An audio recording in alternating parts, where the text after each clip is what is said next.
হ্যাঁ গাইস, আসসালামু আলাইকুম। আপনারা সবাই কেমন আছেন? আশা করি আপনারা অনেক ভালো আছেন। আমি আল্লাহর মতো অনেক ভালো আছি। তো আজকে জুম্মার দিনটা আমাদের মার্কেটে এসে কিভাবে যায় জুম্মার দিনটা, তো আপনাদেরকে সম্পূর্ণ আজকের দিনটা দেখাবো এবং কিভাবে আমরা কি করি, কখন ডিউটিতে আসি এবং কোন সময় রুমে যাই, সব পুরোটা কিন্তু আপনারা এই ভিডিওতে দেখতে পাবেন। তো জুম্মার দিনে আমরা ছুটি পাই না, কেউ কেউ ছুটি পায় আবার কেউ কেউ ছুটি পায় না।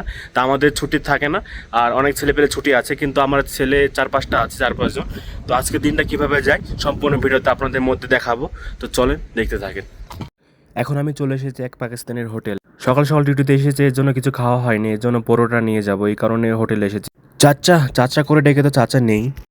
হোটেল থেকে খাবার নিয়ে এসে বাইরে বের হয়ে গেছে আমি। তারপরে আকাশের ভিউটা দেখছি যে আজকের ভিউটা একদম চমৎকার, হুঁশিয়ারের মতো সুন্দর হয়ে গেছে। বাইরে কিন্তু এয়ারব্যাগগুলো পড়েছিল, কিন্তু বাইরে থেকে আমি সেই এয়ারব্যাগগুলো নিয়ে আসলাম। এয়ারবেয়াগুলোতে কিন্তু মানুষ কাস্টমার সব মালপত্র কিন্তু নিয়ে যায়, যখন বেশি মালপত্র নিয়ে যায় তখন কিন্তু এয়ারবিয়াতে নিয়ে যায়।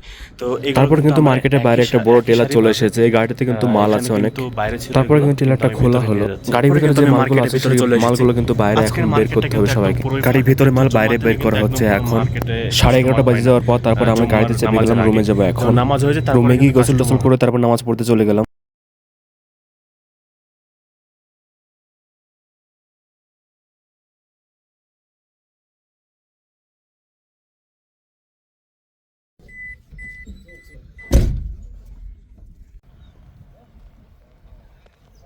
তারপরে কিন্তু আমি টানা 10 ঘন্টা ডিউটি করে কন্টিনিউভাবে তারপরে আমি কিন্তু রুমে চলে এসেছি। আমাদের ডিউটি কিন্তু শেষ হয়ে গেছে, এখন মানে 4টা বাজে।